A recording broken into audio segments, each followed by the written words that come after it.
Kia ora koutou. Thank you for taking the time on this lovely Tuesday afternoon to join in for our second ever Learning Lunches lunch kōrero. Here we have panelists Kane Forbes, who's also one of the founders and admin of the Facebook group. We've also got Bridget, who's one of our admins as well, and panelists Eric Ngan, Francis Turner, as well as joining us here. I thought it might be great if we could ask someone. I'm thinking, Dol, would you be kind enough to maybe help us open with a karakia? Facilitator Square, yes, absolutely. Kei noi tātou.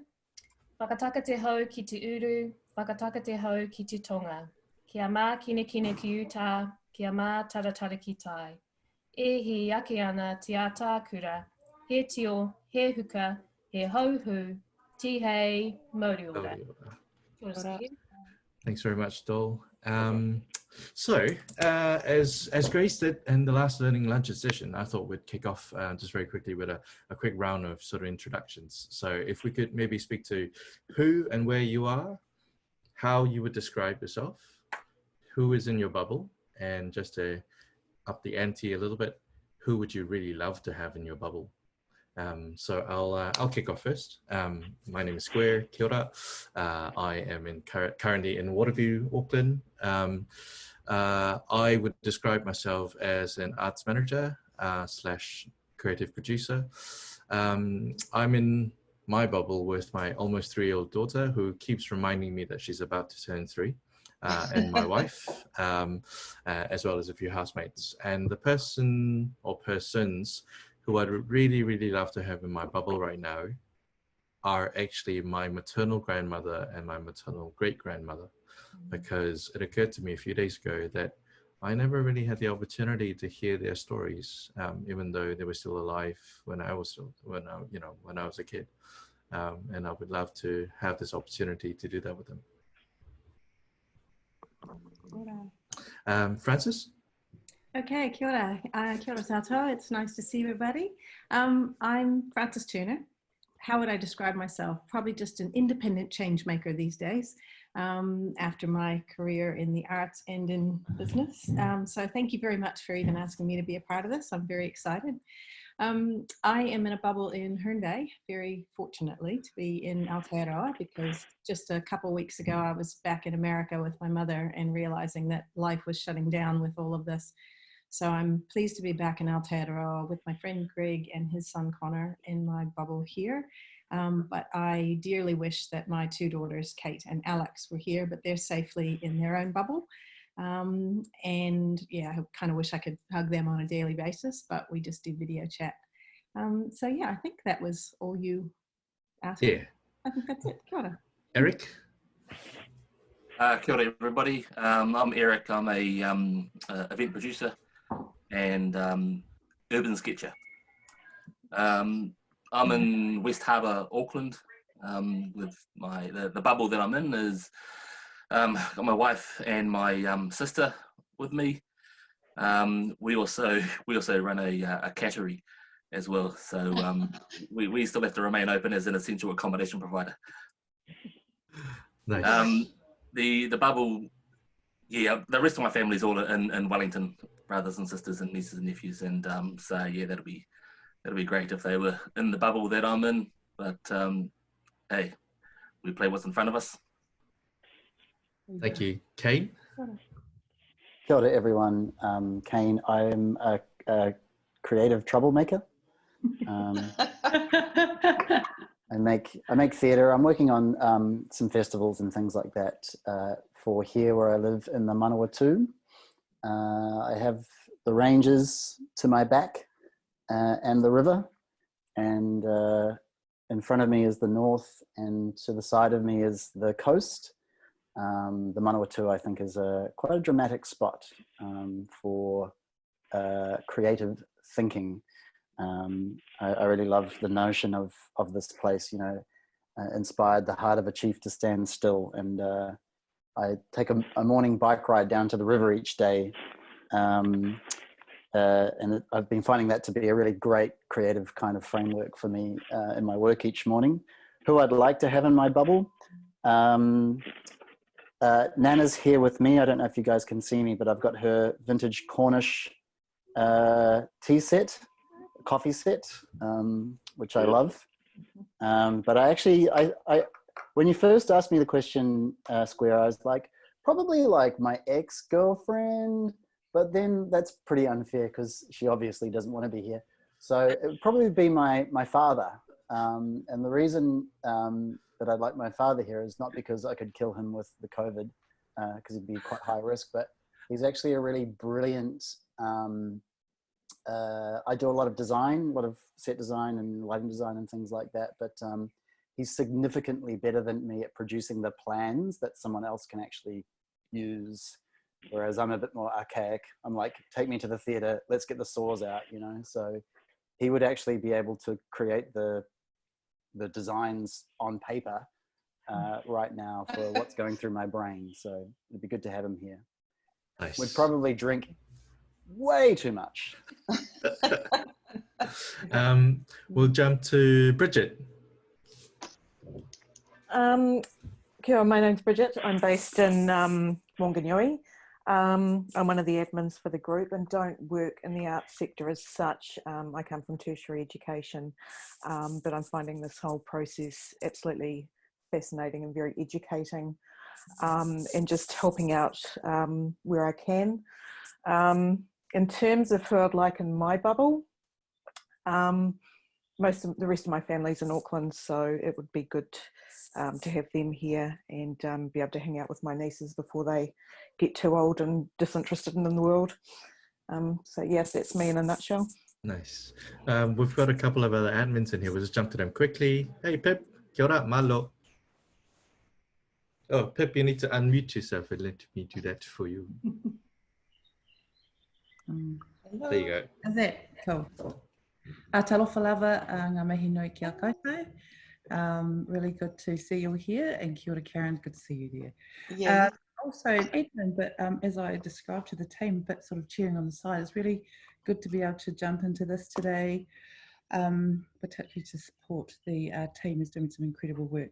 So how do I describe myself? I think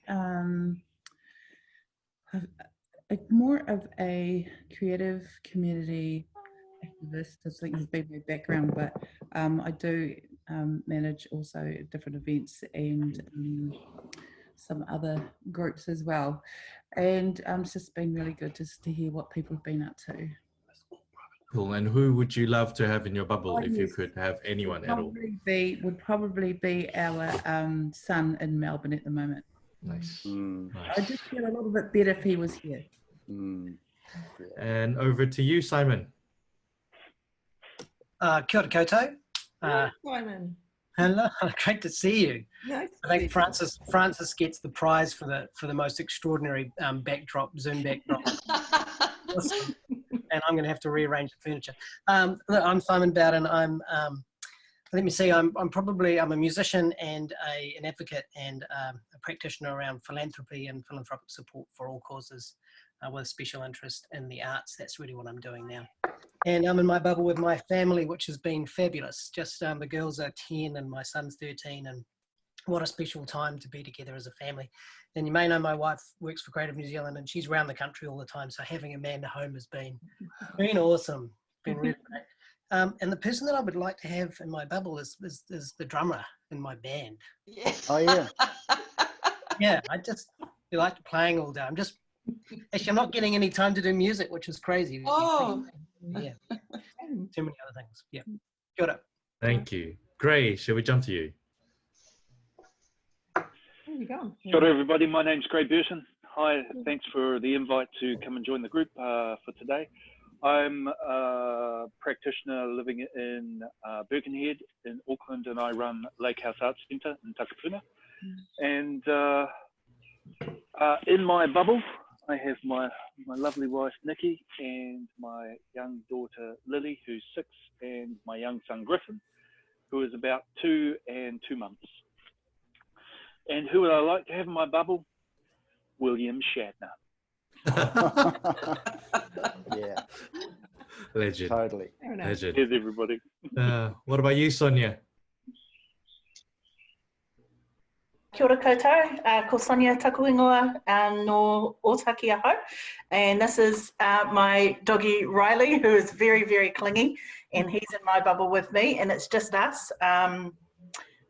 I'm the centre manager at the new Performing Arts Centre in Kapiti, Te Raukura ki Kapiti, that just opened in February, at the end of February, so opened a great success and promptly closed, and then I'm also the producer for Teakuppa Productions with Jamie McCaskill and Carly Korpai, and the Māori Side Steps as well.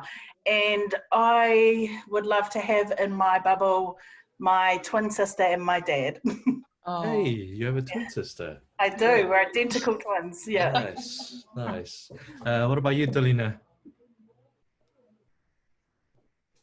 Kia ora koutou, ko Delina tōku ingoa, no Ngā Tutu Kōrihia Hau. I'm in Tamaki Makaurau in my bubble with my actor husband Jared Rawiri and 3 of my kids, and I'd love to have my eldest daughter in the bubble. She's 22, she's off in her own bubble, also being an essential worker in the food industry, but she keeps posting photographs of the cakes she's baking, and I would love to be eating them. Yeah. And what do I do? I'm a creative producer. I'm currently head of programming at Auckland Arts Festival. Also have a production company called Betsy and Mana Productions, and a dancer and choreographer.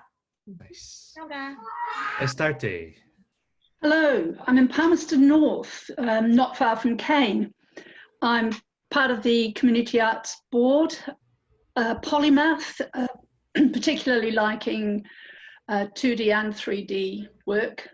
Currently, this room, which is normally my massage room, which is my income, of course, and I can't do that with non-contact, being a contact sport. It's not something I can do on a daily basis anymore. And so I've created this as my sewing room, and I'm catching up on a whole bunch of sewing projects right now, plus getting time to just be me. And I'm really loving being in my bubble with just my partner David, 2 cats, and I don't want anybody else, because that would mean I'd actually have to put some attention onto them, and I enjoy being me. I'm selfish. That might be the best answer yet. Karen? Hello everyone, kia ora koutou. I'm so excited to be here. I didn't know what to expect, and I'm honoured to have been invited by Pip to join this. So I had just left Wellington to venture down to Dunedin. I'm actually in Port Chalmers at my old house that I brought my daughter up, and we've lived for 20 years. It's a rental property, but it's still available for me to live in for a little while. And I've been up in Wellington for about 6 months for the jazz scene. I've whittled down my arts practice to being a singer, but also I've got some projects on the boil that will utilise my independent producing skills. I've done various things in terms of creative producing, etc., but I'm more interested in my own arts practice now. And I was venturing down to Port Chalmers to be working with my musical collaborator, who is actually in my bubble. Sorry, Simon. And I'm also with another flatmate who's very cool, and I wouldn't have anyone else in my bubble except for my daughter. So I'm very blessed, and I've got a beautiful view. Yeah. And over to you, Jenna. Kia ora koutou, everybody. I'm down the road from Sonia. Hi, Sonia. I think I want that dog in my bubble. And kia ora, Simon. It's been a few years, but nice to see you again. And hello to everyone else. I am a musician, and our gig in April got cancelled, like a lot of musicians around New Zealand. So yeah, I'm missing my musician bubble as well. I have a piano in my house that I can't use thanks to the 4-year-old and the 5-year-old. So if you see me disappear, it's because Disney has conked out on TV or something.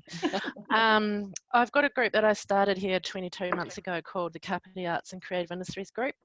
I work in economic development, have done for 20 years, and I specialise in the creative industry. So I am really interested in the research and I connect globally as well on that. And so I'm very interested in the strategic response and the recovery packages that are being developed by various entities. There's obviously a real gap that our local central government, our arts organisations, our economic development practitioners don't have a mechanism to talk with each other at the same time. And we highlighted that gap through the work that Creative New Zealand did last year around artist incomes consultation. So there's 480 members in the Kapiti Arts and Creative Industries Group, and we've got 3 goals, one of which is directly affected by the current crisis. But there are some good news stories about the digital literacy increasing. So I think our first role is to spread the message of hope that creativity is continuing, and that for some people there are new opportunities that this crisis is presenting them. So it's just a little bit about Kapiti. Very cool, very cool. Megan, can we hear from Megan? Maybe? Megan, are you there? This feels like a radio session, eh, when the caller just kind of doesn't come through properly. Are you there, Megan? There we go. Okay, shall we jump to Bonnie?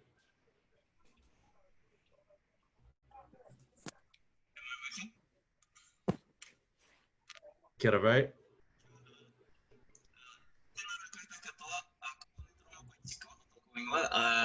Ko tūhoi te iwi no rotorua ahau. I've just arrived, so I'm not really sure what I need to say. Oh yeah, who you are, what, how you describe yourself, who's in your bubble, and who would you really love to have in your bubble? All right, okay. How do I describe myself? Today I describe myself as rested. I had a good night's sleep. Awesome. For those of you who I haven't met before, my name is Boni Torongopai Tsukiwaho. I sit a lot in arts management, I guess, at the moment. I'm the director of the Auckland Fringe Festival. I have a company called Taurima Vibes Limited, and we're a brokership entity that works between the art space, and that's like the whole sector from the management space down to the grassroots, and we broker between the health space and Hauora, looking at how we can bring those spaces together and create a really robust and strength from a Hauora perspective within our whānau. I also am a part of the Te Pai whānau. So my background started off in music. I was a musician for most of my life. And then I was working and touring overseas for about 20 years, and I returned back to Aotearoa 10 years ago. And then I started shifting into this space now. My bubble is my flatmate and I, and just besides whānau, I'm pretty happy. Very cool. That's me. Thank you very much. One more person. I've got you up on screen as C General C Manager. Yes. Kia ora Square. Kia ora everyone. My name is Ko Dawn Hutchison Aho. My name is Dawn, and I'm the General Manager for Circability, which is a circus arts organisation, and I also do some work with fundraising for Red Leap Theatre as well, which is an amazing, physical theatre improvisational theatre company. Oh gosh, 20 years experience in the arts. I know I've met you, Francis, through our life work, and 20 years experience in the arts. I was on the arts and culture strategy for Auckland, Tamaki Makaurau. I also delivered the Tauranga Western Bay of Plenty arts and culture strategy, and now currently in my bubble is my husband and my 14-year-old teenage son and my 6-year-old daughter. So we're having lots of fun And who would I like to be in my bubble would be my mum. She's currently in Waihi, so it's a bit kind of, yeah, tricky now to go and get her. So yeah, if I had to, and her dog as well. She's got a beautiful dachshund. So, and we live in the Waitaki, so we're going for lots and lots of beautiful walks, particularly along Cornwallis Beach, to keep saying. So yeah, and Nice. honoured to be here. Thank you very much. Nice. Yeah. Welcome back, Sneha. If you can, quick introduction. Sure. Can you hear me? I've had a few big issues. Sorry. Yeah, all good. Hi everyone. This is Sneha. I'm predominantly an actor. Trying to get into directing and writing as well. Very fresh to the art scene. Only been around for a few years. So yeah, really interested in hearing all the experts talk today and find out a bit more. And in my bubble are my flatmates. So I've got 2 flatmates and their 9-year-old and another one. Yeah, so that's me. Very cool.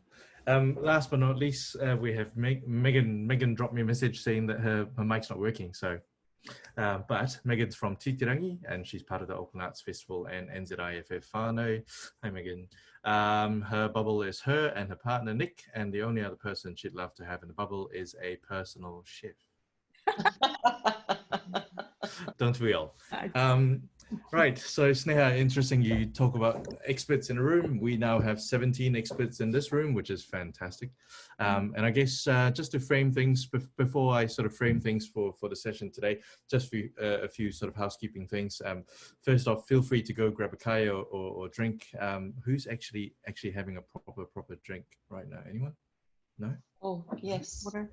Cup of tea. Sparkling water. I have coffee. And this also is an immunity booster. It is not wine. Sure. Nice, great, nice. And also in your toolbar, you'll see a function sort of to raise your hand. If you sort of just do this, it's kind of, we're not quite sure whether you're just waving to somebody or some such. And what I'll do is I will be muting most of us except for the panelists and whoever's speaking at the time, just so that there's no interference and interruption. And lastly, if you don't know already, the session's being recorded. So obviously, watch what you say, or don't watch what you say. Could be a great opportunity to get something out there in the public. So anyhow, so to frame, I'm not going to watch things, what I say. You creative troublemaker, you. I've gone feral, so I'm not sure what will come out of mine. So I guess today's session is really to talk about what the pandemic is doing, sort of, and its impact on our lives. You know, COVID-19 has and will continue to have a financial impact on every aspect and every layer of life as we know it, whether that's for better or for worse. And really, this is an opportunity to discuss and perhaps even unpack a little bit on what the financial impacts of the pandemic could be on the arts, culture, and event sector, and perhaps on a more individual basis on our own creative practices. Where I'm personally very curious as to what financial security means for us, for our community of kaimahi in the artists, creatives, and events sort of lane, and hopefully from that kōrero we can start thinking about what financial security for us could look like in the future, if at all. So to kick us off, maybe I could ask Kane, maybe you might just share a bit of your thoughts on this. Thank you for, I'll happily kick off. I think it's, you know, when we first conceived of this session, we felt as though there was a need for, you know, really practical support for people who were applying for things. But actually, one of the beautiful things about the group is that that support is sort of naturally forthcoming now. People are just finding their pockets of each other, and you know, so it was actually yourself, Square, that sort of said, I think we need to kind of like zoom out a little. I think that there's a really good moment for us all to start raising some interesting questions about, you know, what you know, arts funding is and what it does and what it could be and what it should be doing. And so that's really my particular interest. I only came back to Aotearoa in May. So I'm really, really aware that, you know, when we're working under a series of assumptions, those assumptions are somewhat, you know, unchallengeable. You know, like each year we go for this grant and then this grant, and then we have to do this acquittal at this time. And that's kind of like our survival, right? They're not really things that people have got the time or even the confidence necessarily to challenge, you know, the how we're living. And I suppose one of the cool things about having just arrived back, I'm like, why do they do that? Like, they don't do that here, and they don't do that there, and they don't do that there. So there's a couple of things that I think are really, really interesting in my recent experience, kind of having lived and worked overseas. One of my favorite places to work is Norway. And I don't know if people have had a chance to live and work a little bit in Norway, but I do a bit of work in a little town called Fredrikstad. And in Fredrikstad, they have a grants program. Yes. But the grants program is a subset of an entire strategic approach to the facilitation of art. And if you say to the people that kind of manage the arts programs there that, you know, almost all of the national allocation of arts funding is via grants, they're quite horrified by that idea. I know everyone, every time I talk about Norway, everyone says, oh yeah, but they're rich. Okay, they did make a really good decision about their strategic resources a while ago, and not allow them to be, you know, 100% at the whim of profiteers. So that's a good note to take. But I don't believe that Aotearoa is a poor country. I understand that there is a lot of poverty here, but I would suggest that poverty in a place like Aotearoa is actually a policy outcome. It's not intrinsic to our country. It's not. There's enough here for everyone. There's more than enough. So if there is scarcity, then those are decisions that have been made at some point. Simplifying and generalizing, I know. So I don't think, what I'm saying is I don't think that the relative wealth of Norway is why the arts programs in Norway are so successful. For me, I think that the strategic error that the arts made was like unraveling itself from daily culture. You know, I think that we're somewhat complicit in this daily, like we're artists, darling. And there can be a bit of a dual blade to that, like notion of being the artist, because you know, you sort of want to be a little bit special, I guess. But the downside to that can be that, you know, you'll have an experience where a project won't go so well, but it's because people don't understand me. It's because I'm an artist. I'm a little bit special. And it can actually further and further and further reinforce this separation of like art and daily life. The reason why Norway has been so successful is, you know, they undertook a 20-year project to weave art back into daily life. There are full-time arts workers in every school, universities, drug and alcohol rehabilitation centers, prisons. The experience of going to Fredrikstad, for me, the first time I went, it's a tiny little post-industrial town. It was a dying town. It used to be a dock, a shipbuilding town. And arts have led the redevelopment of the city and the revitalization of the city.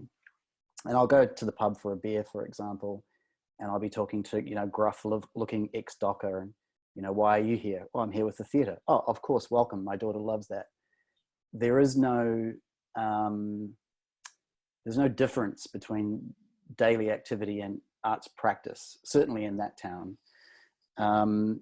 And it's largely as a result of the way the funding is distributed, not sort of, you know, you've done a good grant application, but in 20 years, where do we need to be? Therefore, how do we distribute the resources to achieve that goal? And the really positive thing about that is, I'm sure there's been a lot of problems and disruptions and political interference and all those kinds of things, but because of in arts funding being allocated towards a long-term strategic outcome, it's outlived political moments. It's outlived party dynamics. It's outlived elections. They've been able to carry on with that strategic approach and with a lot of success. Whereas a grant, like if we have to apply for them every year, how do we realistically develop like a 3-year plan? How do we realistically develop a national strategic plan that is about audience development, that is about weaving our practice back into everyday life? I think I've banged on a lot long enough for now, but that's one of the perspectives that's really fresh in my brain, and it's one of the perspective that I really, it hit really hard when I arrived back here in Aotearoa. Does anyone have any thoughts in response to what Kane said? Particularly intrigued by sort of anyone's other sort of lived experiences being in other countries. I know Bonnie, for example, I know you've lived and worked in other countries for a while, for a long time actually, and you know, do you have similar sort of ideas or thoughts? Yeah, I have lived in overseas, but I was really not in management while I was away. I was gigging, so it was much easier in respect to you get paid for the job that you were doing. And it wasn't until I came home that I started delving into what it was to live as a full-time artist. I think, I mean, my 2 cents worth is what I've learned over the last 10 years of being home is that within our little enclave here in Aotearoa, there are so many different siloed spaces as well with the very different and specific needs. And I think that's constantly changing. What I've noticed, what's changing, I think, is more the fact that there are more rising to the top who are wanting to be able to be seen. And for example, 20 years ago when Māori theatre was trying to figure out what that was, we're now starting to see a lot of other spaces where the disability spaces, the other ethnic spaces, all rising to the top and starting to claim their own voices. And I think that within those little communities, there are also real specific things that everybody has to concentrate on that adds to the layers that they have to do in amongst all of this kind of looking at what is money, how do we survive, how do we become a united front, I think. And for some people, unity is possibly not the way forward for them. That's my 2 cents.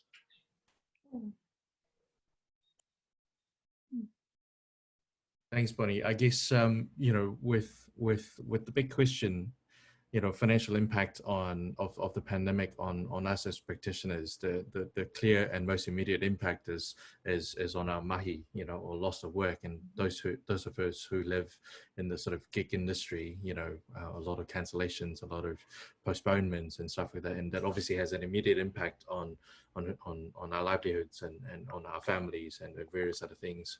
And it's one of those things like when as a new migrant, when you first move to a new country, you know, one of your first priorities is to make sure that you have food on the table, not just for yourself, but also for your family. And then once you sort of have the basics sussed, you start thinking about some of the other things. And that's usually when sort of, you know, hobbies or community or the arts sort of comes into play. And I guess, you know, the immediate sort of response for me personally, in relation to this pandemic was to ensure that my family was secure, and that our subsistence needs were met.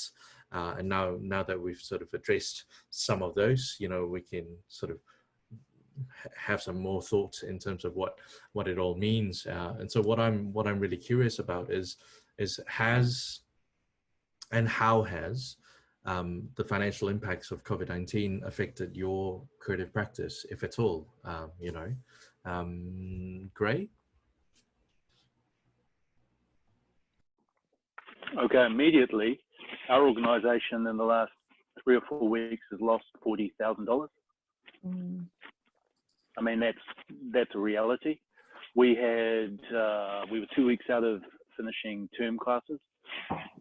So we have some of those classes were salvaged online through e-learning, but there'll be a few refunds based on those and crediting forward.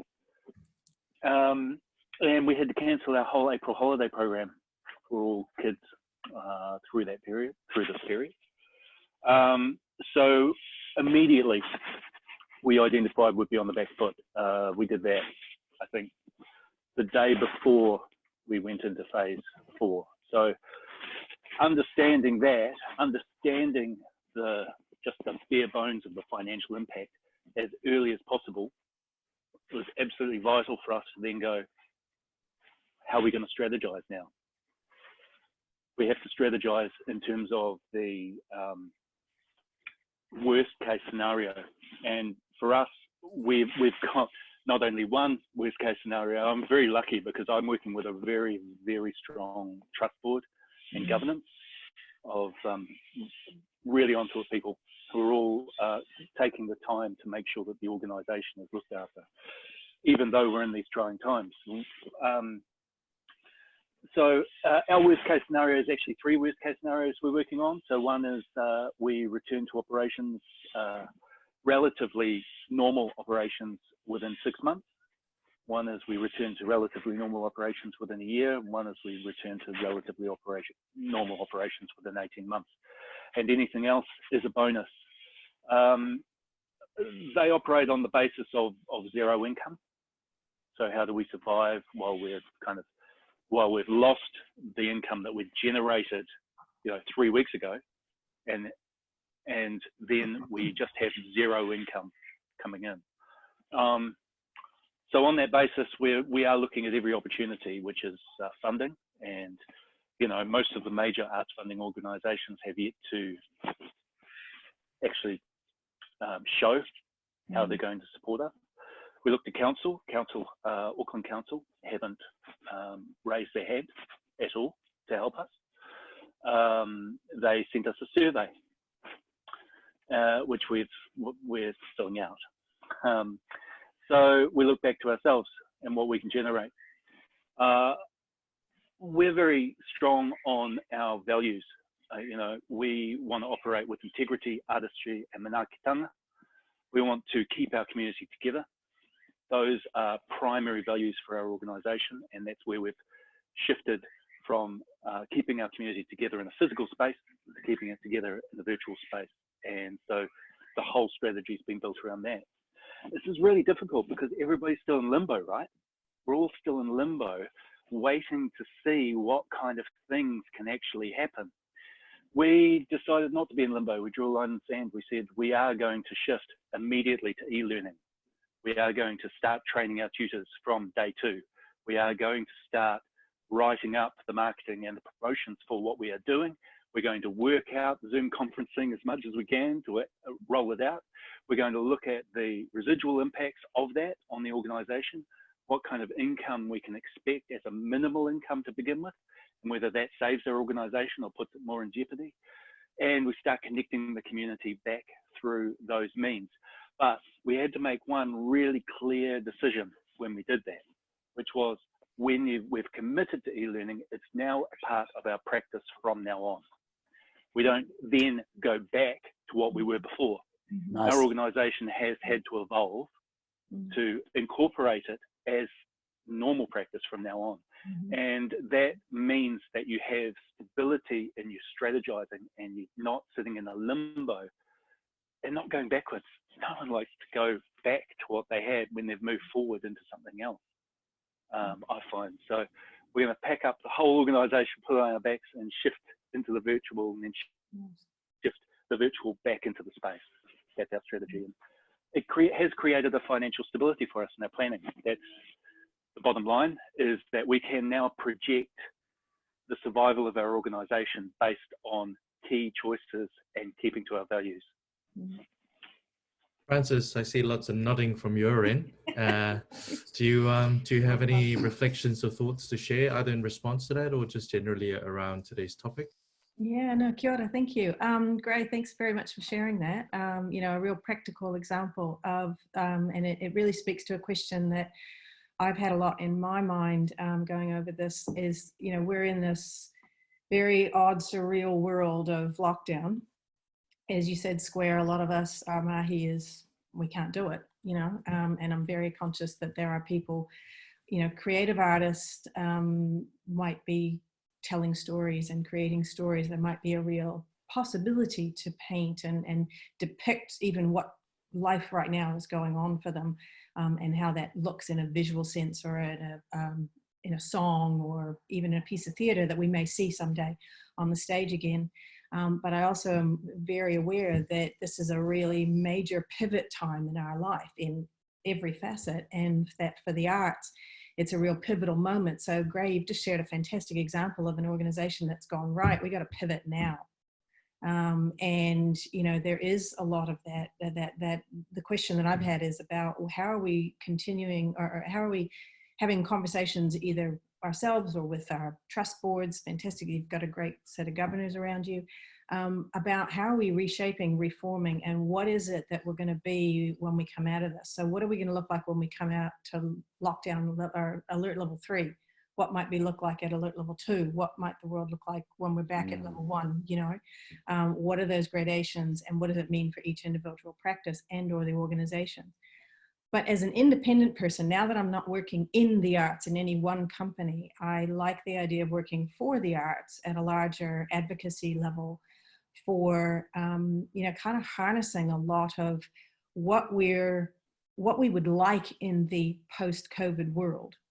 And because there are a lot of us that don't have a job to do at the moment, I personally had dedicated this year to be writing and utilizing my photography and really digging in there. I'm still doing that. I'm just reflecting it at the moment. A lot of it is reflected on lived experience at the moment. And I'm just practicing in my craft in that way at the moment. And I don't know if I'll ever publish anything, but it's just kind of, that's what's informing my practice at the moment. But I'm also really interested in, from a professional perspective, if you will, of how can I help work for the arts in an advocacy, pulling a vision together. How do we come together and say, all right, we are in a pivotal moment, and what would we imagine that post world looks like, and how could we get there? What kind of actions can we take to move us forward? And what are those, you know, it's fantastic that we've got some great brains trust sitting here in the 17 of us right now. And some of us have already been able to share that around your lived experience, your knowledge. Dawn, you know, I think it was Jenna down in Kapiti talking about the economic development aspects of the arts. All of that is fantastic. How do we harness that? So I'm really interested in what are the set of things that we could do, that because this group, kia ora, and thank you to everybody who's pulled the group together, and it's quickly evolving and the conversations are amazing. So how do we really supercharge it and move it forward? So I guess I'm looking at it like, right, I'm parked and I can't go and get a job, but we can still do things. So how do we take it further? Totes. Karen's got her hand up. Thank you for that. What has been burning in my mind, because having come back to Dunedin and all our festival gigs and concerts and plans for the upcoming 4 months kind of collapsed on us, I had to go and claim a benefit. So I'm back on a benefit, which I refuse to call a benefit. I always call it an artist wage. And for me, this current situation where we could all maybe, I don't know, advocate for is for the introduction of a universal basic income, so that it's keeping us as either artists or arts administrators, independent producers, etc., at least with a tiny bit of income to keep the momentum going for what we need. Sorry, it's very simplistic, but that feels like a critical and essential survival fight for the arts for me right now, and for everyone. Yeah.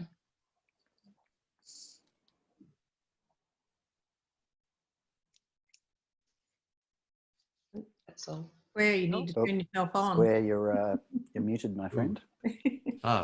Can I host this?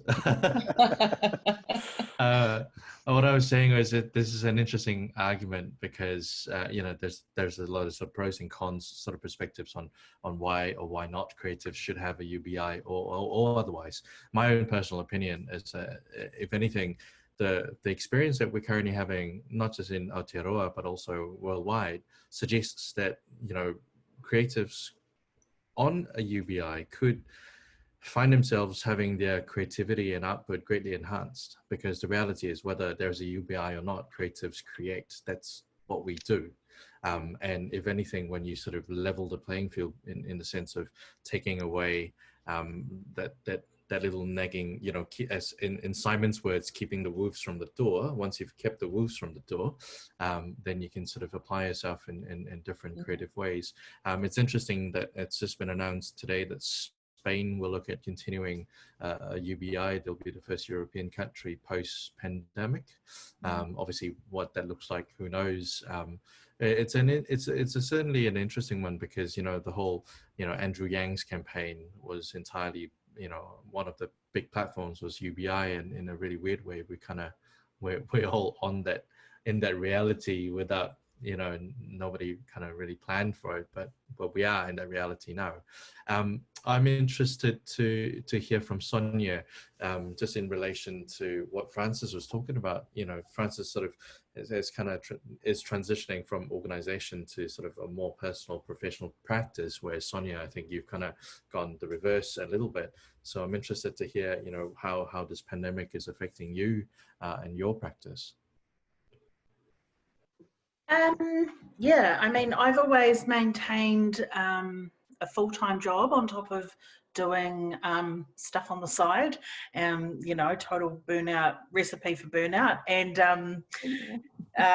just, yeah, lucky I sort of just have the puff, I guess, to do things in my evenings or weekends or time off. Like I said earlier in our intros, we opened a new venue this year. Opening a new venue, the Te Raukuta ki Kapiti was a partnership with basically Kapiti College and the Kapiti community, and so it's run and on the grounds of Kapiti College, and so with having to open and then close promptly because of this pandemic, we've just lost, you know, all of our bookings, obviously, because our venue, our main theatre, seats 331. So we just weren't able to, you know, go forth with any of our events, of course. It's been a venture like 10 years in the making, so it's like this huge push to get it done, and then it's like now, like, boom, nothing. But we're not saying poor me or anything like that about the venue. It's gutting, but it's we just feel for the artists. Like, you know, there was like a steady stream of work lined up for the year, something every weekend just about, and some things during the week as well. And so we're just, yeah, mostly my concerns are for the artists and the acts who were due to perform who now have nothing. So how we can support them going forward is what, you know, my shift is now with having to look out for that. But I'm also, with our opening, I worked some extreme hours. So I've been using this as a bit of downtime, actually. I've been, you know, not been as productive as I, you know, have been. And which is nice also to have a minute to breathe. and then just dipping, you know, in and out of my other mahi, which is with the Māori Sidesteps. We have we had a season this month at Centrepoint Theatre. It was going to be a 2-week season, so we had to pull that, which we were so gutted about, and of course Centrepoint are gutted about as well. And as we've been talking, the Māori Sidesteps have actually released a video about this sort of forum of working. So I actually can't wait to go and have a look at that, because it'll no doubt be a crack up. So have a look when you can, just a little plug. But you know, I run a venue. We can't put that online. You know, we can't go online with that. We can use our platform to support other people and artists and stuff like that. And then with you know, Māori Sidesteps, we've got a bunch of talented people who already do a lot of stuff online, so they'll continue to do a lot of that. And I don't have too much to do with the multimedia side of things or the digital stuff, but yeah, just my biggest thing is just for all the artists who are suffering more, and what we can do to support them. And then also, not everyone, I know this isn't a forum about mental well-being and mental health, but you know, just I guess that permission to not be productive and not be creative, because you don't have to be if you don't feel like it, and if you don't have that old inspiration to do so either. So I don't really know if I answered the question square, but yeah, I just really want to try and support as much as I can. Yeah. I think that's cool. Thank you for sharing that. Just a quick welcome to Ariane. Hi, Ariane. How are you doing? Before we sort of move on further, Eric, I wonder if you have any thoughts that you'd like to share. And in particular, one of the things you said to us earlier was, to the panelists earlier, was this concept of return on involvement, which I really like the idea of. Yeah. Hey, thanks. Just a bit of background. So I'm an event producer, and one of my main gigs is the Auckland Lantern Festival, and that was one of the first major events in New Zealand to be cancelled because of coronavirus. So back in February the 4th. So on that morning, we were actually landing containers on site as I was having a big powwow and deciding whether to go ahead or not. And so I've sort of been in this vibe for since then, basically. I'm fortunate also that I'm part of a large organisation, major events, Auckland Tourism Events Economic Development. And with that, there's a whole lot of discussion around how the country and city moves past lockdown, past post COVID-19, and even as we move forward into the ensuing 6 and 18 months ahead of us with recession in front of us. So, but alongside that, the festivals that I'm involved with are the cultural events, the Lantern, Diwali, Pacifica, Tamaki, Headinga Waka. And so those have been framed, we've had discussions now about as what we're doing right now, which is as opposed to working in the festival, but working on the festival now. So got time to do that and to talk about the, how we go about strategizing and towards a new world. The new world is about financial security. So financial security for all of the practitioners that participate in the festival, artists, dancers, musicians, financial security for all the contractors, lighting techs, sound techs, staging techs, the waste management team, the the security guards, all that stuff. As the Lantern Festival is essentially the largest cultural event in New Zealand with 170,000 audience. So I'm fortunate in the respect that I've still got a job. I've still got a job that I can return to as a salary. And the outcome of the cancellation of the festival didn't weigh on my my immediate mortgage payments. So we do have, as a large organization, we do roll in long-term 5-year strategies for the stuff that we do, and that's just reflecting on some of the stuff that Kane was talking about. And so that could be some useful stuff to share in the future about how that actually happens and how that gets maintained. I've just this week been internally seconded to an internal working group about a new set of KPIs, key point indicators in terms of, how do we know that what we're doing is going to be successful when it happens. Yes, so financial security is that one thing, but then of course we start moving into thinking about the new world and the stuff that wasn't so good before.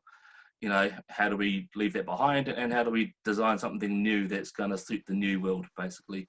And that's not and it is a long-term thing. It's a 3-year thing, it's a 6-year thing, it's a 10-year thing. And so there needs to be a paradigm shift in the way that the creative sector interacts with the government sector, with the local council sectors, and the funding bodies. The ability to have those conversations is still with us, as we're doing right this very second.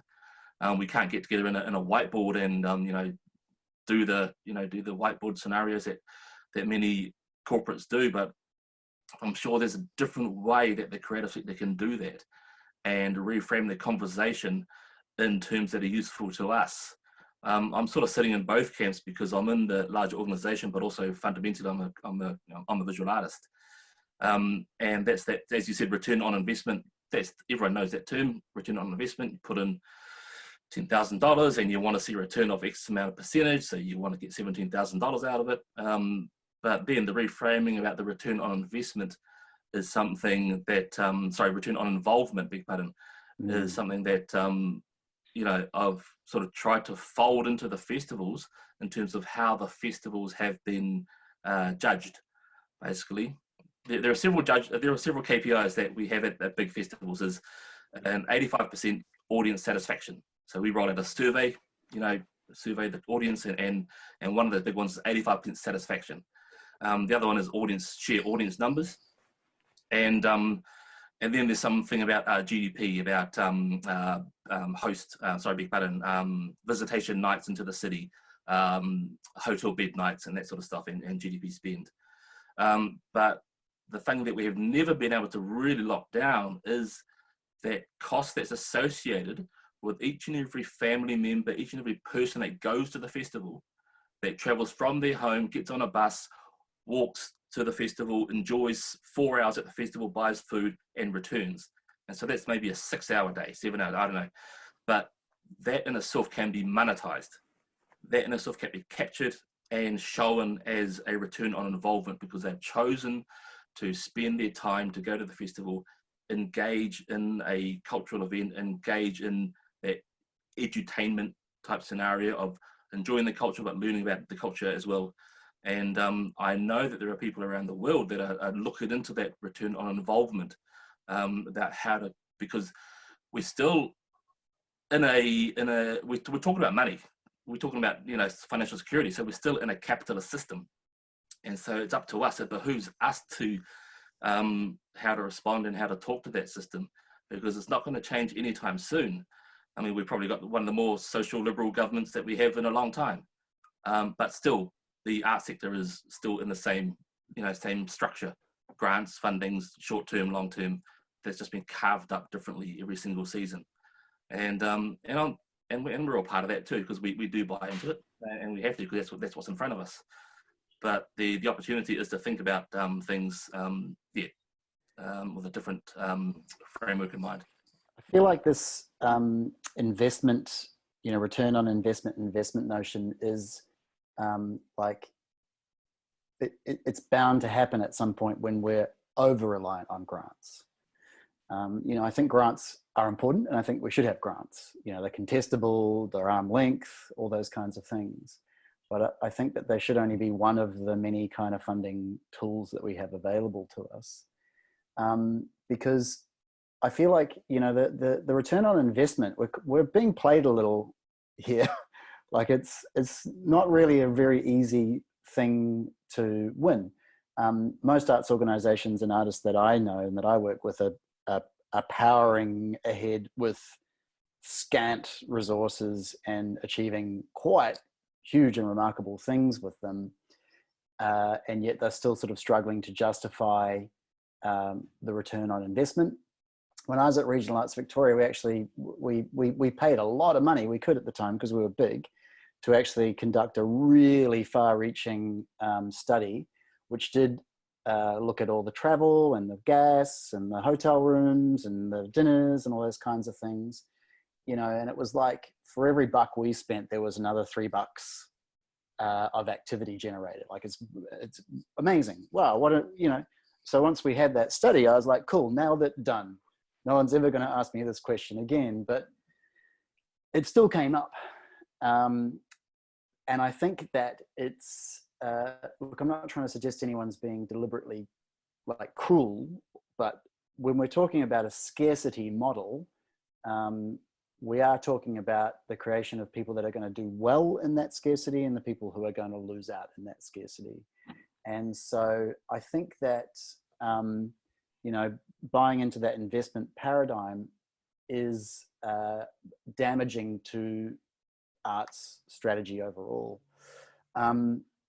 Like, I don't work in libraries and I don't work in parks, and I'm sure they have similar conversations, but it isn't often part of the public version of the conversation, right? Like in the arts, we're often like, justify the money, justify the money. In really quite market, you know, like investment sort of, you know, people buying tickets, really economic measures are often, you know, what we're talking about and all those kinds of things. Oh no, we're good. We developed $3 more for every buck that we spent. No, we're worthy. Parks are kind of like, I'd be surprised if there was someone out on the street here going, this park sucks, you know, turn it off. But quite a lot of people will say that about the venue that just got built in town, right? You know, like, why did we build this? There's potholes on the road. So I think that if we were identifying strategic need and resourcing it just because it's like good for society and good for the world and good for well-being and just the correct thing to do, I suspect that, you know, we'd actually be able to sidestep that whole kind of like justify yourself, justify yourself, justify yourself, which, you know, to be honest, like, no, you justify me doing what I do for you for no money for the rest of my life. Like, you know what I mean? Like it's, I feel like the paradigm is kind of upside down to a degree. Yeah. I think there's definitely, as Eric said, you know, definitely some reframing is called for, and I think inevitably that's bound to happen given the sort of unusual, unprecedented times that we live in. Hey, everyone, I'm just noting that it's sort of 1:35 at the moment. I'm quite keen to keep this session going for a little bit. So if you have to run away to do something else, you know, you're more than welcome to. But Simon, I wonder if you have any thoughts in response to what Kane just shared, just because I know we've been having sort of a bit of a corridor between the admin group as well, just around sort of why financial security or success is often thought of as an element or an indicator of successful practices in the arts or creative arts. Do you have any thoughts in return? Well, I think my mind has been in two places during this time. One is on the impact on philanthropy and the role that philanthropy can play and the opportunity for us to grow a deeper and more committed philanthropic community, which seems like a strange thing to say when people are going to be feeling a lot poorer and there's going to be significantly more things to give to. Perhaps I could talk about that a bit in a minute. But in terms of your question, I've been thinking about how the arts is perceived. No, I've been thinking about how the arts is talked about, and in moments like this, you get to sort of think about big blocks of time. And I cast my mind back to Helen Clark becoming Prime Minister, and she did some deep, penetrating things, like, for example, setting up the New Zealand Music Commission, and at the same time, New Zealand music seemed to arrive, and music commissions played an important role. But look what's happened to that sector; it's been incredible. but she drove into our thinking this idea that the arts is okay because it's going to tell New Zealand stories. And so New Zealand artists responded and said, oh, well, God, we're really broke, but now there's money to tell New Zealand stories. So that's what we are, we're New Zealand storytellers. So they set that up for a while, but then there was a backlash because artists said, oh, hang on a minute, we're part of a global community of practitioners pushing the edge, pushing the creative boundaries, because that's what humans do. And just telling New Zealand stories, I'm not so sure. Then we went through an economic recession with the National Party, and it was all about Chris Finlayson saving money and I'm not cutting you back, and the debates that Kane's talking about, with people saying whether or not we should fund the arts, crazy people on talkbacks talking about prices of artworks on close the park. So, close the park, and then and then into this current time where we've had a prime minister who, with others, have put forward the idea of well-being, and so now artists that are pretty broke are thinking, oh, there may be some opportunities to get some money here if we can say, well, the arts is okay because it's impacting on education, the arts is okay because it impacts on mental health, the arts is. The problem with all of this is this question, this statement, the arts is okay because, and it puts us into this sort of deficit kind of thinking, deficit kind of place. It puts us out over on the other side. We'd probably rather be a park. We'd probably rather be part of the country that Kane talked about, with that culture kind of, well, how did you describe it, interwoven, and a 20-year plan to interweave it into it in a really mature way, which doesn't set up some sort of marketing campaign that tries to reposition the arts, because gosh, why would you go to a marketing company to do that anyway? You know, like the culture comes from within. So I don't have the answer. I've thought about it a lot. I've tried to come up with the answer. The best I think we can do at the moment is not talk about it in the wrong way. Correct. To not come from that deficit position. And you know, the most powerful and strongest voices that I've heard, the clearest, most grounded voices, are the ones that have access to tupuna, you know, colleagues at the Arts Foundation from the Ao Māori world who speak so freely and easily about arts and humanity and arts and planet and arts and place. And so we have in Aotearoa, you know, access to that and the Pacifica voices and all those kinds of voices and things from Pākehā culture as well. So I would hope that the mixture here, the challenges that the fact that it's so damn hard to get the funding, and we're like Gillian Preston talks about filmmakers as seagulls. There's a little bit of funding over there, everybody scrawls in for it. Because we've got that in our everyday as practitioners or organizers, even running organizations, it's really hard not to come from a deficit position. And so we need the leadership to be not saying the arts is okay because, but finding a new language, a new place to centre the arts in Aotearoa. And we need to play our part in using the right language around that as well. Which is why I think philanthropy is helpful, because years ago people came to me and they said, oh, Creative New Zealand won't give me any funding unless I have a strategy around philanthropy. And so I would say to them, well, who are you? What are you trying to achieve? And they say, well, Creative New Zealand wants me to, no. Who are you? What do you want to achieve? Oh, I don't know anymore. Well, if you're going to go to philanthropist, you need to know who you are, because this is a meeting of two people or a group of people and a group of other people who are going to come together around being part of something extraordinary, which is what we need to maintain through this crisis. So we can't have philanthropy, people appealing to philanthropists and saying, look, the arts is good for society too, and I know there's lots of other things to look after, but we're all really suffering. By all means, there will be dedicated philanthropists that care about organisations deeply and don't want them to fail, and they'll see a need and they'll support it, and that's totally fine. But in the mix of it all, the joy of giving to this vital piece of our culture, this interwoven piece of our culture, because I would debate that it is interwoven into our culture, the joy of giving is maintained somehow. And that's one of the jobs we've got to do. I think that segues beautifully into something that Jenna dropped into the chat before she had to leave earlier. You know, her comment is that our $17.5 billion creative industry sector is on par with international tourism.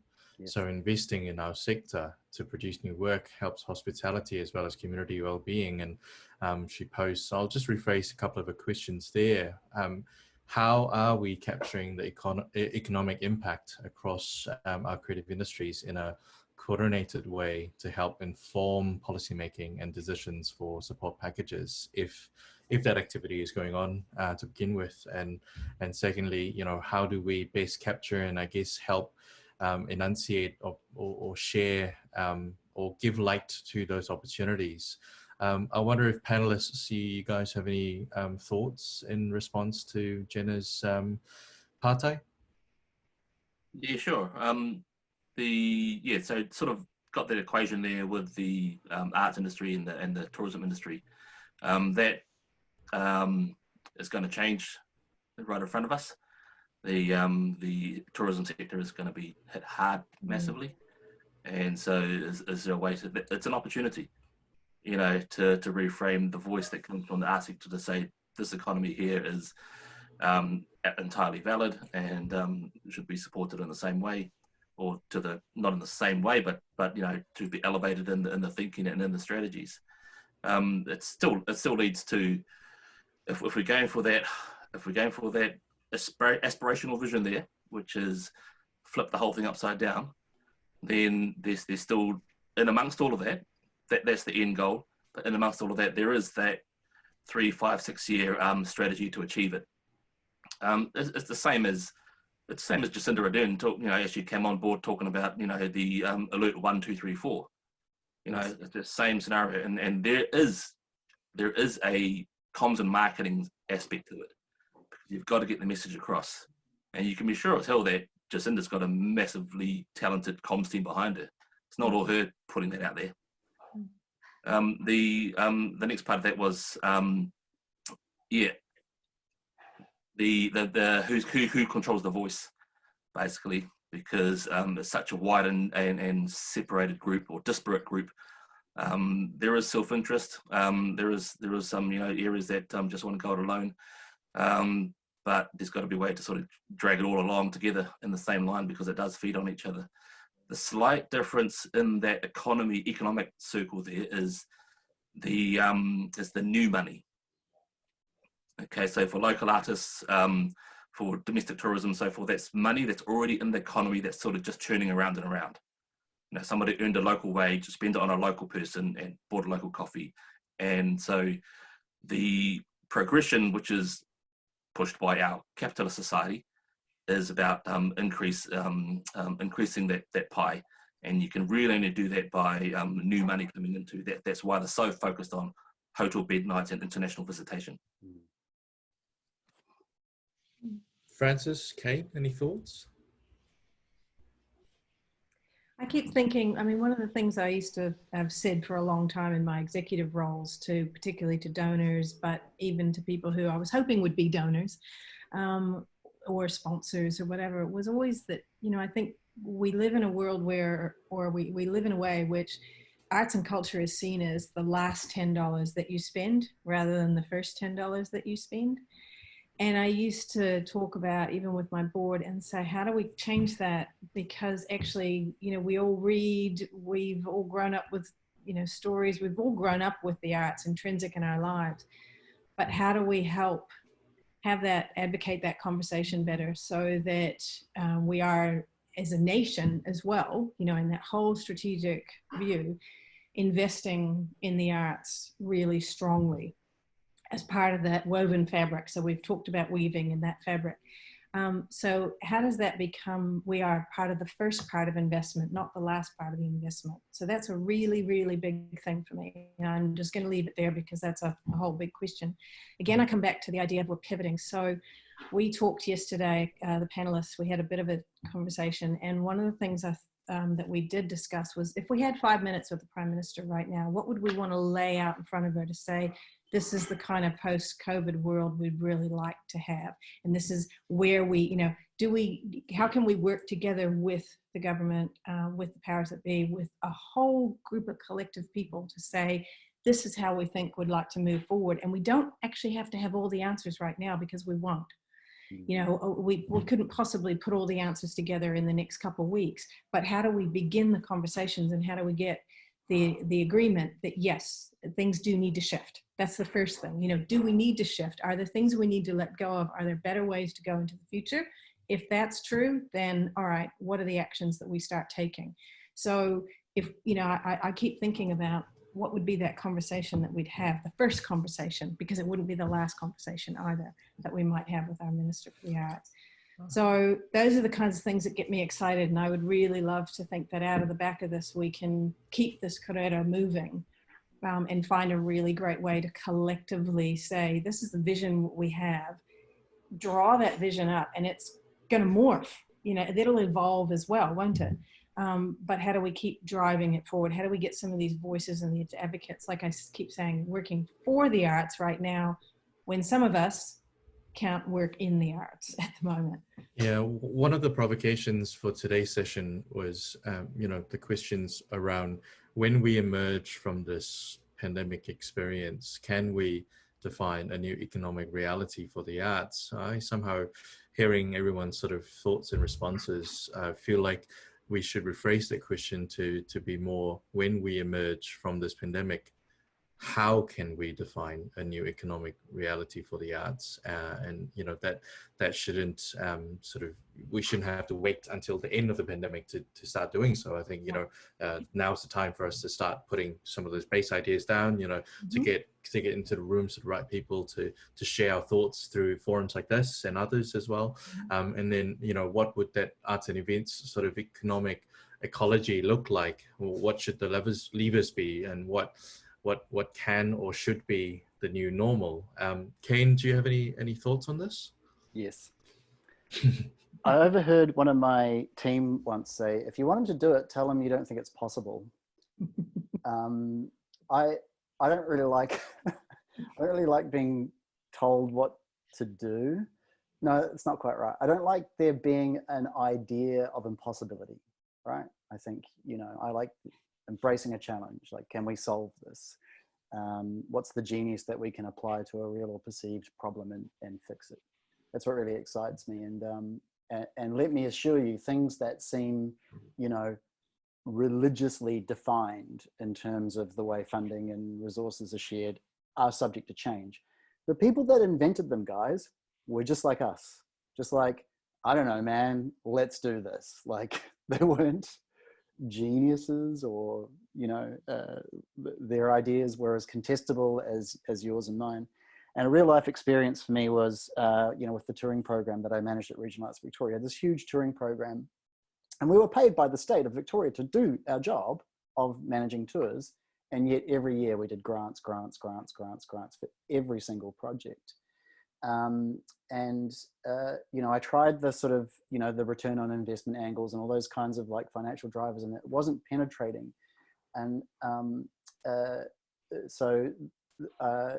to get us off, you know, this kind of smack habit of grants, you know, it was completely terrible for us as a facilitating body. Like, it wasn't my shows, it wasn't me. I was providing a service for the government that I then had to apply to do. It made no sense. And it took about 7 years of advocacy, but the two success measures, the first thing was developing a really cool vision. And I developed a framework called One Big Tour. So the efficiencies of a tour exist, but the inefficiencies of a tour are, why are we in this town on Tuesday night? Like, that's a bad investment. Like, it made sense because we were driving through that night, but it was a terrible night for the audience and for the artists.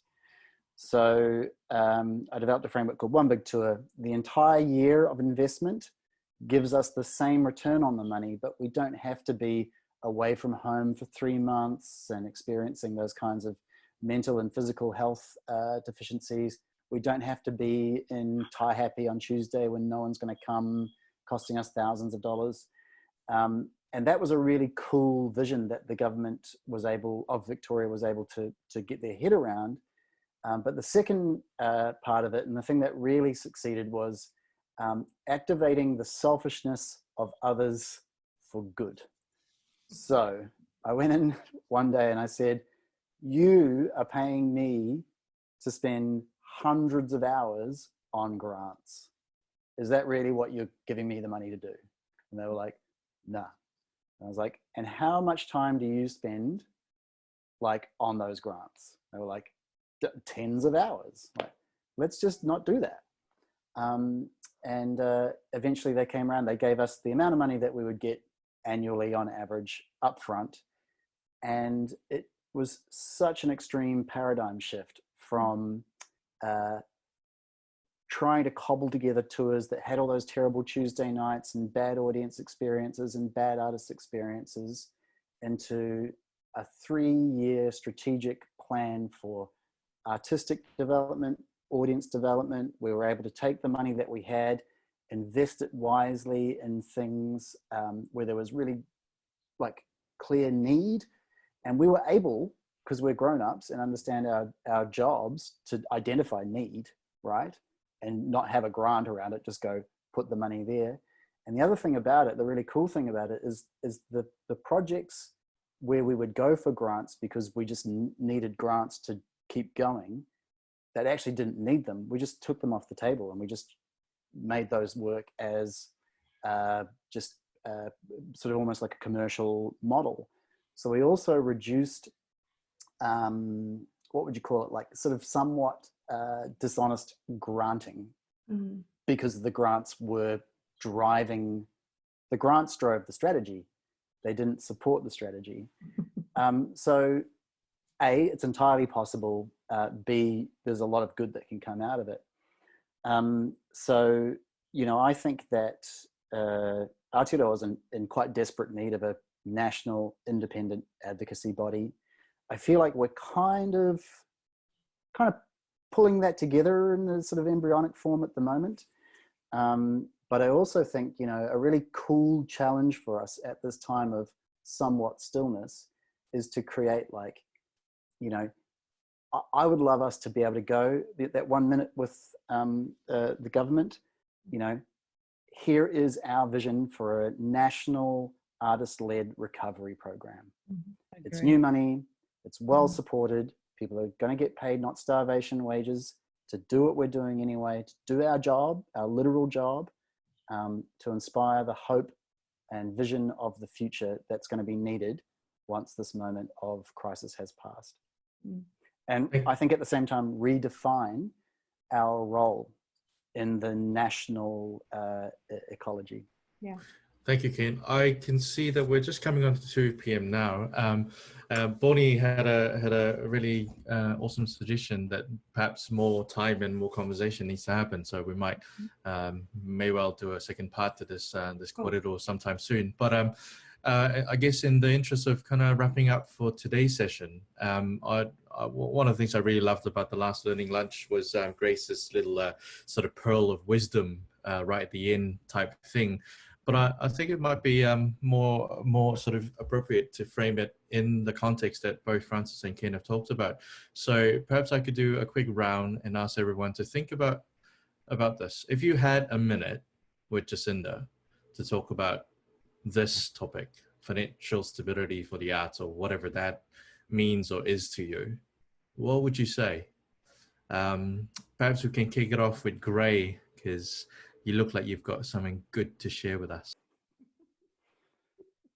I enjoyed the tour, by the way, Gray.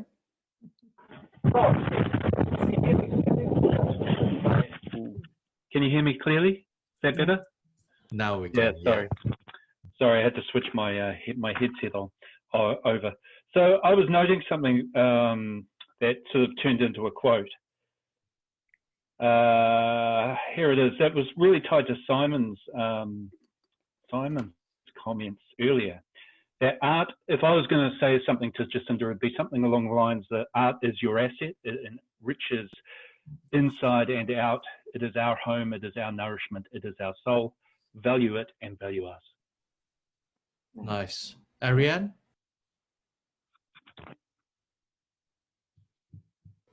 unmute. There I am. Hi. I'm sorry I missed a big part of this kōrero because I got a false flag message saying it was on in a couple of days' time. But yeah, this is a really, really important question. I kind of feel like Jacinda's been a bit of a missing in action minister for the arts for a long time. All big ups to her for all her other mahi, but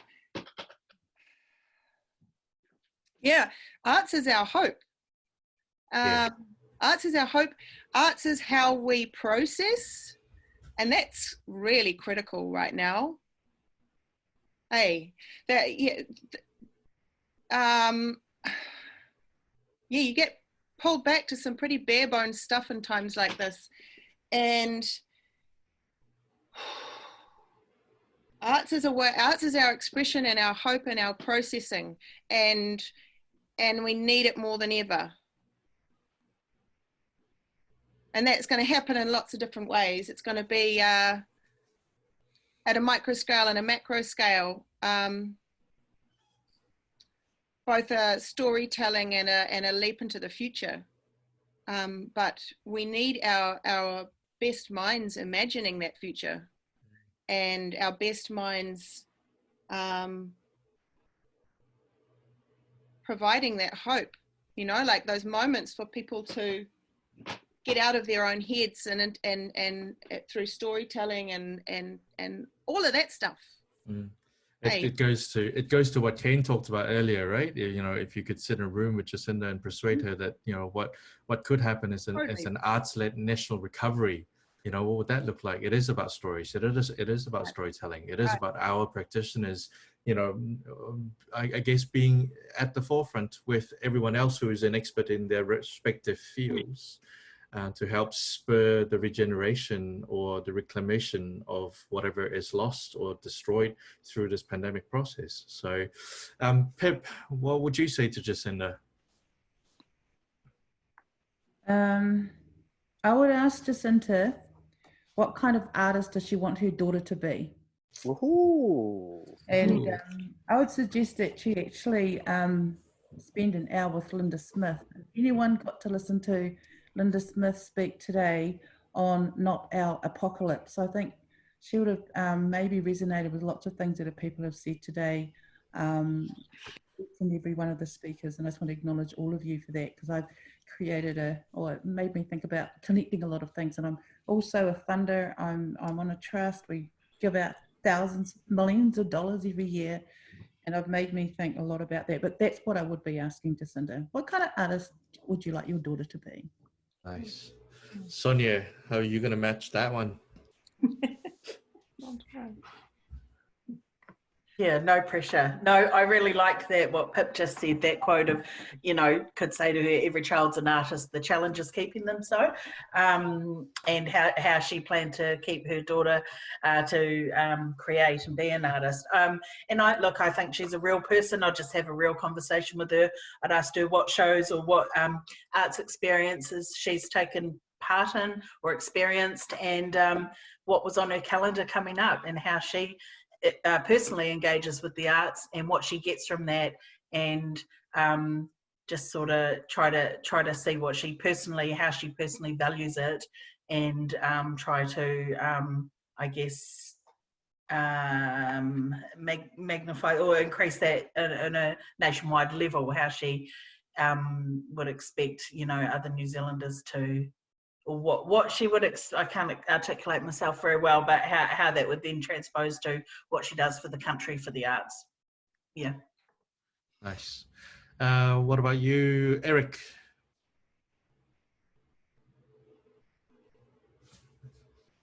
Sorry, unmute. Yeah, what would she do for the country, for the arts? I mean, I guess I'm looking at some stuff that's been around for a while, but hasn't really been put into action. It says, so education and the media, two of the most influential voices. So media, what is it? News, sport and weather. So then just going forward in the new world, add in news, sport, weather and arts. With the education system, it's the STEM, science, technology, engineering, maths, right? Then just add in the arts, it's the STEAM. Science, technology, you know, engineering, arts and maths. And that's going to lay a framework beyond us. If they are laid into the framework of the media and education, then, you know, that's going to flow into building the new world towards that aspirational flip it upside down. Simon, would you use your 30 seconds with Jacinda? I'd need a bit more time because I'd take all you with me. And you'd all get your 30 seconds each. And I would be supporting Kane's idea of a 20-year plan to weave the arts back in. I'd also have some practical suggestions for her. I'd suggest that she's got a science advisor, and it's about time she had an arts advisor. Someone to help work out what the right language to use is. And also, I would be quite practical about how Labour governments instrumentalise the arts and say, well, that's all right, you know, it does have a role in education, just like Eric has just said. It has a role in health and wellbeing and things. Well, let's see the arts integrated into all of the major ministries with some actual practical implementations of those things throughout society, because it's fine for it to have a instrumental impact as long as you're actually putting some energy and some support in behind it. And then let's work out over time what the instrumental, what's the other one? Ends with I as well. Instrumental impact. The other one, the one that's the investment or yeah. Instrumental and innovation. Intrinsic. Thank you. Intrinsic. You said that, Francis. You were just testing us whether we were listening to you, eh? Whether we were listening. Yeah. I know you, Brad. I know you. I had an isolation moment. Hey, Bridget, what would you ask Jacinda? My perspective, obviously, I don't work in this sector directly, but I would ask her to listen. Ask her to listen to the arts practitioners, to people who work in the sector, you know, to the freelancers, to the contractors. What are their needs? What do they need to, you know, get out of these relief packages? How are they going to be able to move forward? And also to stress the importance of the arts, especially at a time like this where we might need a bit of extra escapism, something to open our minds, to guide us towards the future and to maintain mental and spiritual well-being. Probably just to underscore those points. Thank I think you. are key to me. One of my favorite quotes, I can't remember who actually said this, is that, you know, creativity does not belong solely to creatives. And so whether you work in the arts or not, I think everyone's opinion is equally valid about this, right? So Francis, what would you say to Jacinda then? I suppose I would first thank her for all her mahi, and, you know, in the spirit of kindness and in the spirit of humanity, that we are, you know, the artists can and do work together in that sphere in that way, that we've got some great people, some great thinking, some great ideas, some incredible energy that we could harness as a group. And how could we help her deliver stronger outcomes for her in her role as the Minister for Arts, Culture and Heritage? And, you know, how can we help her activate communities and help the nation through the recovery phase as we come out of this? So that would be, you know, and that we're there, we could, and yeah, we'd just really like to help her, help our nation. Kane? Yeah, I mean, just following on from my own comments and comments of others, you know, there's Jacinda has, if she wants at her fingertips, a army of storytellers, you know. So my words would be, again, you know, national long-term artist-led recovery. Let us help you to she has shown a moment of extraordinarily good leadership. We're on the world stage. Why not carry on? You know, there's no reason to, at the end of this 4-week or 8-week or 10-week or whatever it's going to be period, to try and turn back time. Yeah. Yeah, I think I've got to reserve my question for Jacinda to our second session, because it sounds like there's probably going to be more conversation to be had. Look, I just want to say a big thank you to everyone, especially the panelists. Thanks, Kane. Thanks, Francis. Thanks, Eric. Yeah, it's been really really amazing to just sort of sit here and listen and seep, sort of just sponge up all the wonderful thoughts that everyone's been able to offer.